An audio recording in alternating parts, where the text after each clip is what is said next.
Welcome to Amateur Redneck Workshop. I'm Harold, and today I had thought that the next video would be me making a cutter holder for gear cutters. But then I got a request for a little thing to hang over a door from a fellow I know up in Canada, and no, it's not AVE. It's somebody else. This is a college professor type guy, and anyway, so I decided, well, what I need to do is go and get on that, and then we'll get back to making the stuff for cutting gears. We're getting closer though, and the gear cutting is sort of slowing down something else that I had planned on doing, which is I had got this tubing, which I decided it's too big. But anyway, I got approved to make a suppressor, and I'm going to make a suppressor for a 22, back for my Victory 22. But that's going to come after I make the gears, which is going to come after I cut the little, tool holder to put it in the mill. So it's a little bit further down the line. I'm eager to get to it, but it's just going to have to take its place in the rotation there. But anyways, since what I'm going to make is going to be made out of sheet metal, I got to thinking about it. Well, I don't have a metal bender, and I surely can't do this, pound it over the corner of the vise. And I looked at a lot of different possibilities, and including the making of a sheet metal bender, which I could have done, and it would have been another video, but that would have still slowed things down even more on me getting way down there to where I'm going to build my suppressor. But what I did was I went down to Harbor Freight, and I looked at their sheet metal benders, and with a 20% off coupon and $50 and some change, I got a bender and a tape measure, free tape measure. So we're going to unbox this bender, and we're going to try to set it up, and if I can find the right piece of sheet metal here, we'll probably go ahead and try to make the little over-the-door holder for the fellow up in Canada. So hang on. I came across some stuff after I did the first one that I want to include at the end. Lots of times on the end of my video I'll give you a minute of Texas back roads. Well, I found some stuff here that I'd done, I don't know, 2 or 3 weeks ago. And so at the end of this video, I'll introduce you to the famous Texas City dike. And maybe that'll be interesting for those that want to hang around and look at it. Well, when I got this thing in the store, I picked up and made off with it by the strap. And then I just noticed this caution, do not pick up by strap. Well, it's too late now. Go ahead and cut this thing open. My little Swiss Army knife turned into a Boy Scout knife because it's getting dull. I'm going to have to get around to sharpening it up again. I couldn't have made one that I'd have made for less than $50 or even for $50, so I figure I did all right buying this one. There's the usual thing, the manual. We may have to look at this putting it together, I don't know.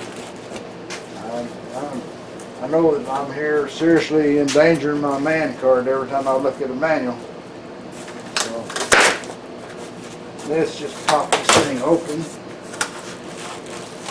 A lot of nice plastic, and a lot of grease on this sucker. But it's pretty much all put together except for the handles.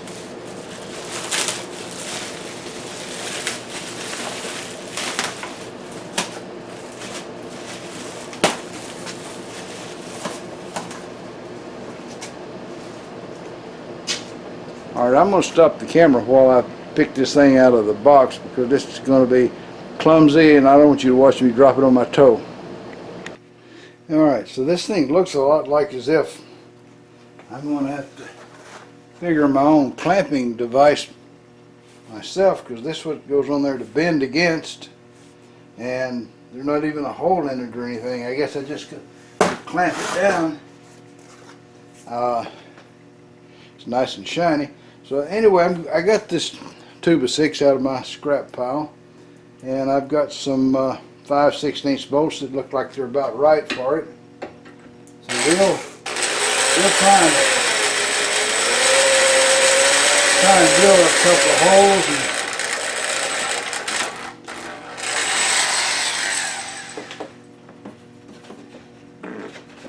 piece of plastic under there. That's not drilling as wonderful as it should, but I guess I need to move this thing out of the way.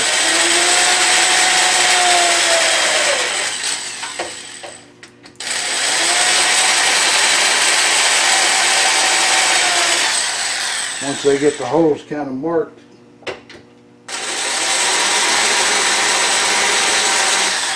I'll just pull this thing off of there and drill the holes. I'll take this 2x6 and I'll clamp it to the workbench here when I want to use the bender, because I hardly ever use one, which is one of the reasons why I didn't go and make one or buy one before this. But on the rare occasion when I want to use it, this ought to be good.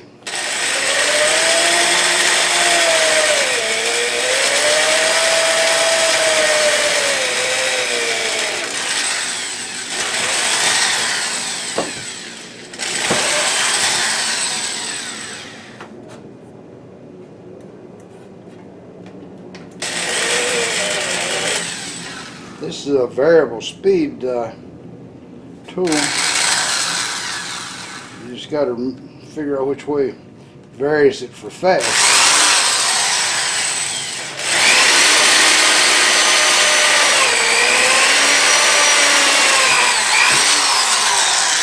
One more hole.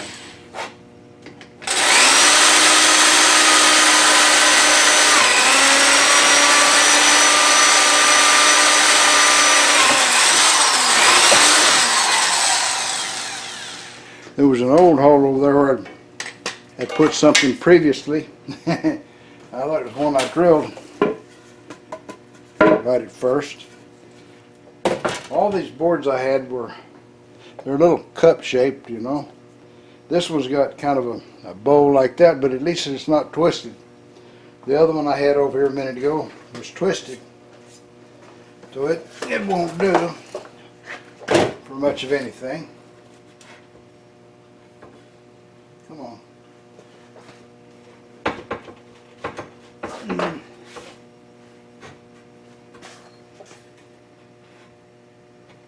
There we go. I almost used the wrong hole all over again.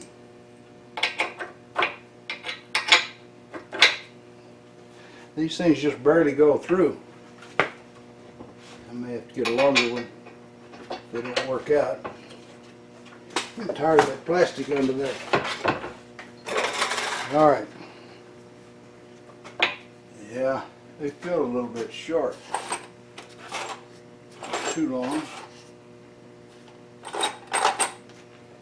Now that's too long. Alright guys. I'll find the right bolts and be right back. Alright, while you guys are taking an electronic nap, I went ahead and tightened the bolts.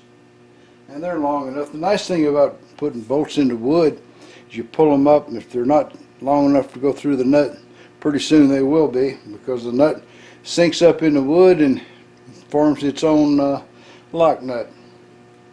Alright, now the handles came with it. Here they are. I don't know how I managed to get underneath it, but I did.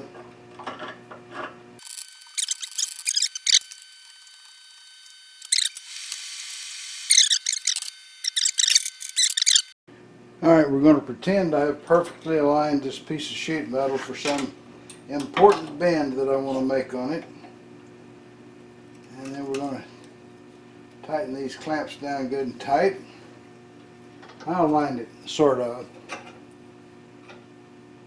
Nothing perfect, but aligned. Let's see what happens.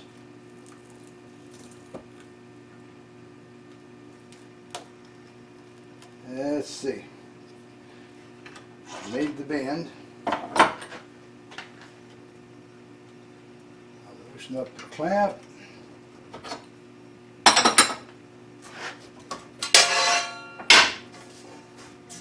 Well, I guess that's a pretty good bend. This is not the piece of metal I plan on using, though. I think I've got a better one. This is 24 gauge, and I think I've got some 18 gauge, which is what I believe I had better use. So while you guys take another electronic nap, I'll go looking for metal. I referred to this as being semi-stainless because there's some rust spots there, but I think really it came from touching some other piece of metal. I had hoped that I have a perfect factory edge, and this was where it was, but it's kind of got a little dinged up, so we're going to have to go with my edge that I've already made a cut on. And if you look down it, you can see it looks a little bit like it's been out to sea. You know, it's it's a little bit wavy, but I think I can get that pretty well straightened up. And we're going to cut our piece of metal out of this right here, and we're going to do all right, I think, with it, because it's a lot bigger than I need, and it's stainless steel and it looks pretty good, so that's what we're going with. Let me get my drawing here and we'll cut her to fit.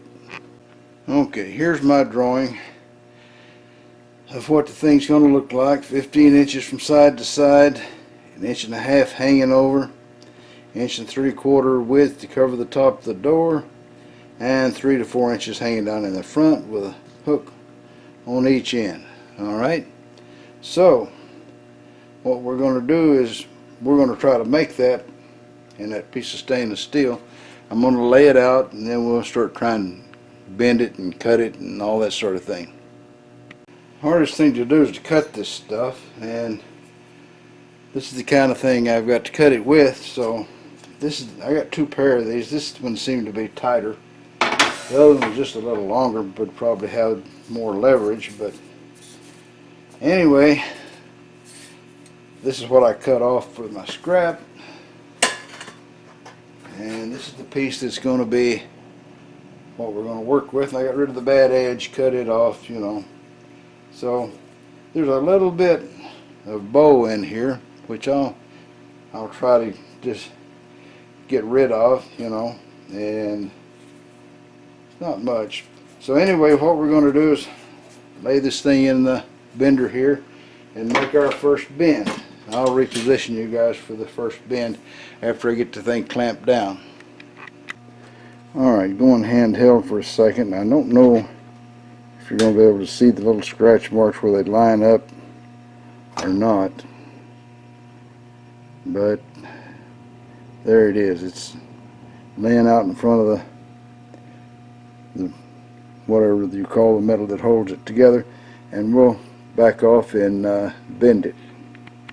I'm not really a sheet metal person. I vaguely remember a part of metal shop where we did something with some sheet metal, but that might have been one of those days when I was sleepy or something. I don't know. I really am not with it as to what we did there.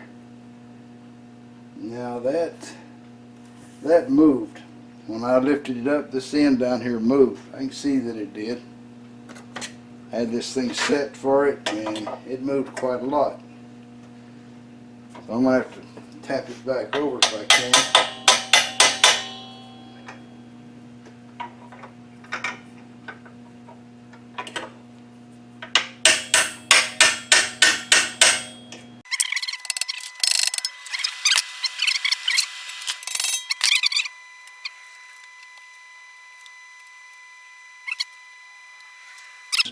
Pause a minute and figure out how to make this thing really tight when I go to bend things, because that moving right in the middle of the job is not any good. Basically, it only requires 2 bends for the project, a couple of holes, solder a couple of nuts on the back, but this thing's obviously shown it's going to be hard keeping it really straight. I want to make sure that that it's not sloppy. You know, we want the dimensions to be the same from the end to end, so I've tried to do it with clamps here, and possibly that'll hold it all together good enough while I put the bends in it. And I think it held it this time. So I'm going to move these back just a little bit so I can bend it over even further. I guess what I need are some other kind of clamps. You know? I guess that's what it is. But it's, I guess, going pretty good all in all.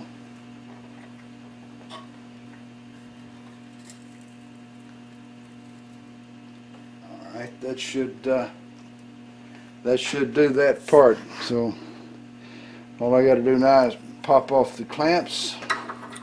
I can see that it's back to Harbor Freight soon for more clamps, so another style maybe. They're just the thing I got to have, or else drill holes in this plate and bolt it down. That may be the thing to do also, or maybe both of those things are the right thing to do.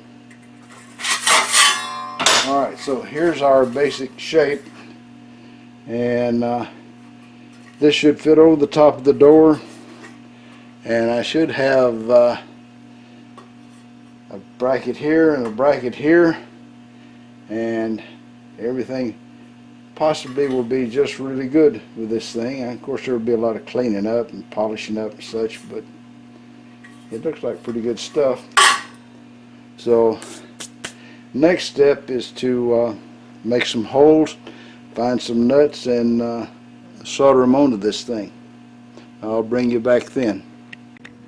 I gave the corners a little cleaning up and rounding over there on the belt sander, and that'll make it easier to deal with, and of course I've deburred the edges pretty good, which I'll go over them again before it's finished. But now is the time to find the nuts and drill the holes and put the brackets on it, and I've got to look around here and see what I've got for doing that job.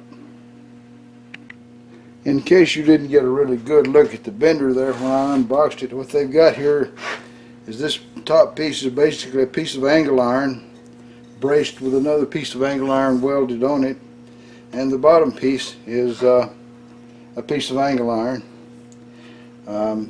Pretty sure if I had been building this myself I'd use twice as thick of metal, and I probably wouldn't have thought to use this solid piece like this.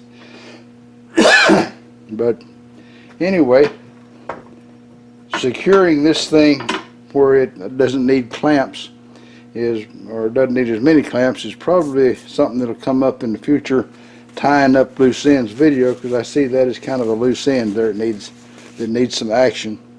Alright, let me put this thing up and continue on with finding the bolts.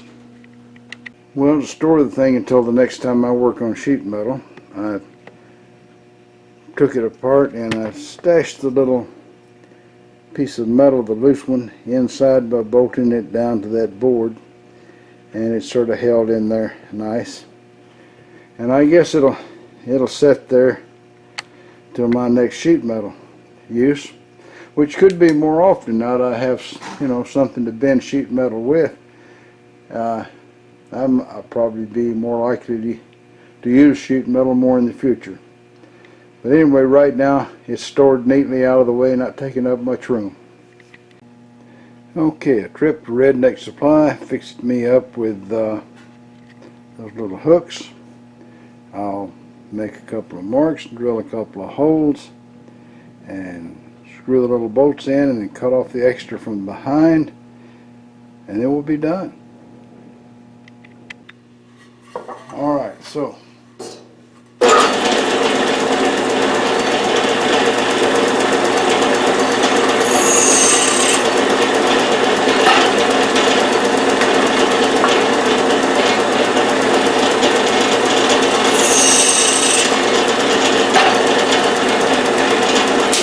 to make it easy, I'll just screw a little bracket on there and drill through the other side of it.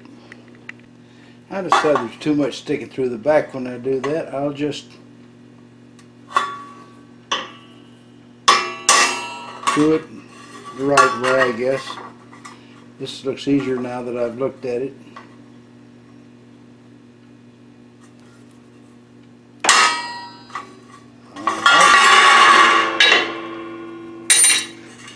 Let's get on with it.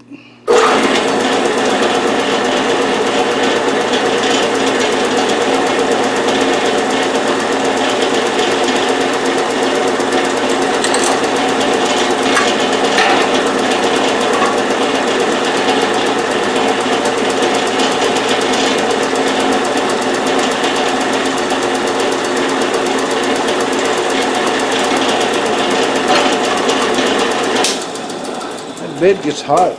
It smells just like burned wood. I guess because it is. Alright, so I took my little Dremel tool and I screwed the bolts and such in, and I cut the little bolts off. Come on, focus. Pierre, blow on the screen. Blow on the screen. Pierre, come on, help. Well, anyway, I cut the little bolts off to an appropriate length, and which is smooth with the nut, and we'll go stick it on the door and let you take a look at it. Now bear in mind, this door is a lot thinner than the one it's supposed to fit, but anyway, that's what it's going to look like on top of the door, with a little curtain rod across it and a leather curtain hanging down, is the description I got. So we got that done, and we're up to the point now where I'll introduce you to the famous Texas City dike. Of course, I've got to package this thing up for shipment too, so still a busy day.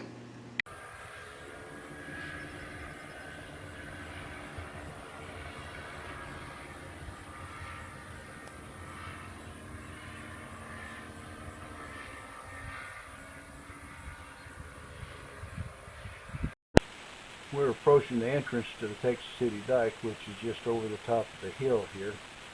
The dike is made out of blocks of concrete dropped in the water, and of course it's covered over with gravel and sand. It stretches out into the mouth of Galveston Bay about 5 miles. It's also very near to the Texas City disaster that occurred on April 16, 1947 in the port of Texas City. This is right near to it. It is the deadliest industrial explosion or accident in U.S. history, and one of the biggest non-nuclear explosions. The explosion started out with a mid-morning fire on board the French-registered vessel SS Grand Camp, which was docked in the port. Her cargo was 2,300 tons of ammonium nitrate. When the initial blast occurred, the subsequent chain reaction of further fires and explosions in other ships and nearby oil storage facilities killed at least 581 people, including all but one member of the Texas City Fire Department. The Grand Camp was a recently reactivated 437-foot long Liberty ship. It was originally called the Benjamin R. Curtis. The ammonium nitrate that is used as fertilizer or an explosive was manufactured in Nebraska and Iowa and shipped to Texas City by rail before being loaded on the Grand Camp. It was manufactured in a patented process mixed with clay, petroleum, rosin, and paraffin wax to avoid moisture caking. It was also packaged in paper sacks, then transported and stored at temperatures that increased its chemical activity. Longshoremen at the time reported that the bags were warm to the touch prior to loading them on the ship. So on April 16, 1947, around 8 o'clock a.m., smoke was spotted in the cargo hold of the Grand Camp while she was still moored. Over the next hour, attempts to extinguish fire or bring it under control failed as a red glow returned after each effort to diffuse the fire. Shortly before 9 a.m., the captain ordered his men to steam the hold. This is a firefighting method where steam is piped in to put out fires in the hope of preserving the cargo.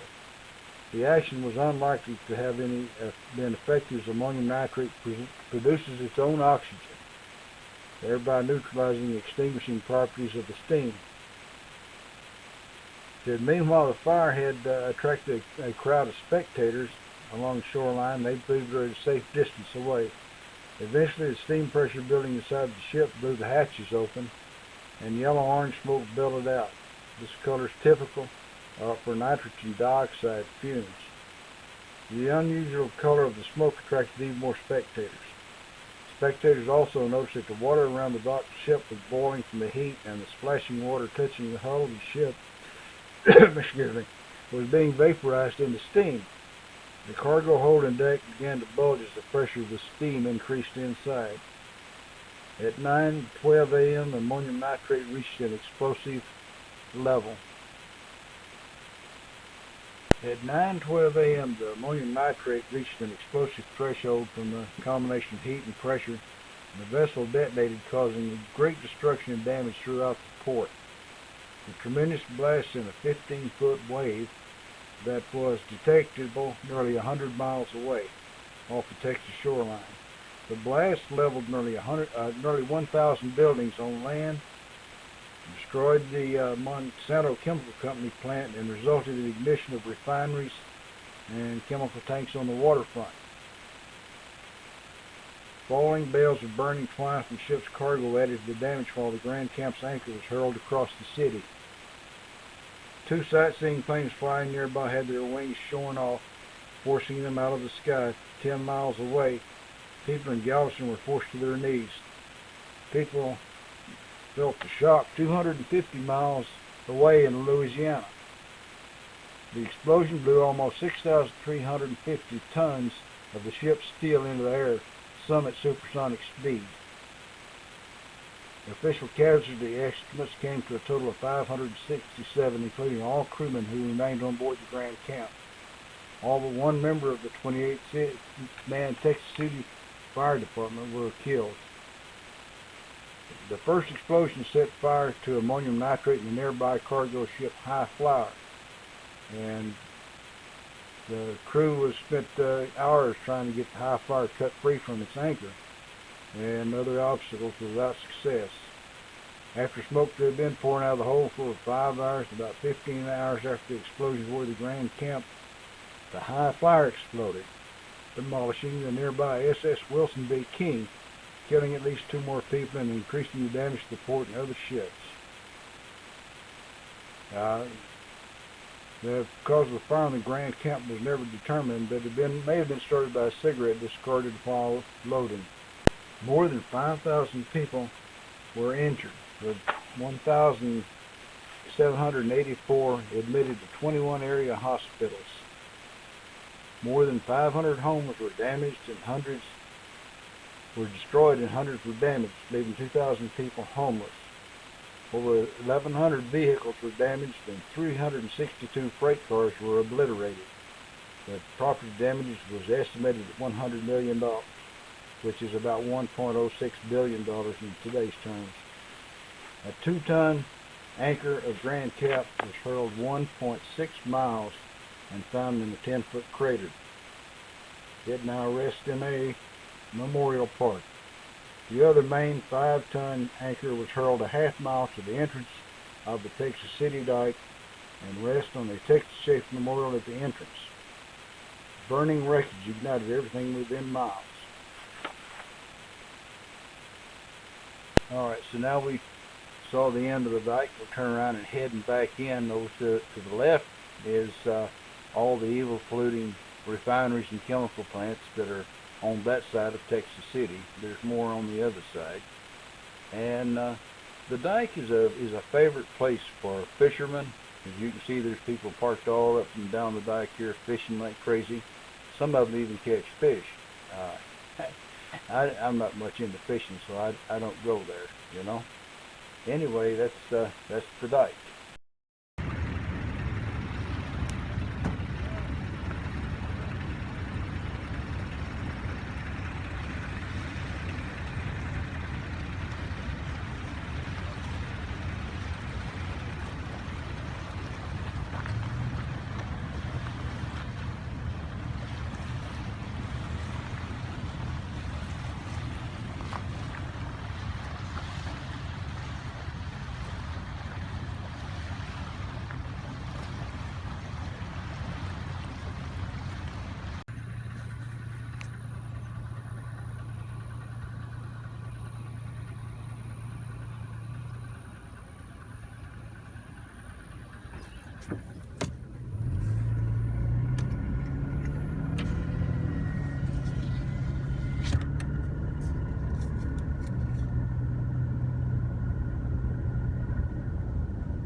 well, that's all, folks. Y'all try to subscribe if you're not already a subscriber. Leave a comment if you got something to say. And above all, remember, keep on keeping on. Bye now.